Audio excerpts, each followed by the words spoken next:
खासदार श्रीकांत शिंदेंनी महेश गायकवाडांची भेट घेतलेली आहे। भाजप आमदार गणपत गायकवाडांचा महेश गायकवाडांवरती गोळीबार झाला होता।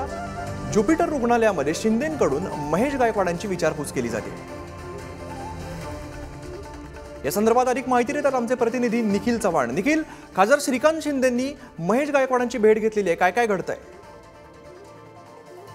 नक्कीच अमित, ज्यावेळी गणपत गायकवाड यांनी महेश गायकवाडांवरती गोळीबार केला त्याच्यानंतर श्रीकांत शिंदे यांनी संपूर्णपणे आरोग्याची काळजी आहे ती महेश गायकवाड यांची घेतल्याचं आपल्याला पाहायला मिळालं। त्या रात्री देखील उल्हासनगर कल्याणमधून त्यांना ठाण्यातील ज्युपिटर हॉस्पिटलमध्ये हलवण्याचा निर्णय आहे तो देखील श्रीकांत शिंदेंनी घेतलेला होता। त्या रात्री श्रीकांत शिंदे पूर्ण शस्त्रक्रिया होईपर्यंत थांबलेले होते।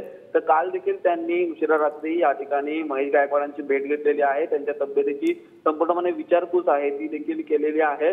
डॉक्टरांना देखील त्यांनी या ठिकाणी योग्य उपचाराचे जे आदेश आहेत ते देण्यात आलेले आहेत। एक विशेष टीम आहे ती महेश गायकवाडांवरती उपचार करते। 4 डॉक्टरांची टीम आहे आणि या टीमच्या माध्यमातून हे जे संपूर्णपणे उपचार आहेत ते सुरू आहेत। तर आरोग्याची कशा प्रकारे काळजी आहे त्यामध्ये काय डेव्हलपमेंट आहे का हे देखील पाहण्यासाठी काल श्रीकांत शिंदे यांनी महेश गायकवाडांची काल रात्री उशिरा वेदांत हॉस्पिटल ज्युपिटर हॉस्पिटल येथे ही भेट आहे ती घेण्यात आलेली आहे। धन्यवाद निखिल, तुम्ही दिलेल्या सविस्तर माहितीसाठी।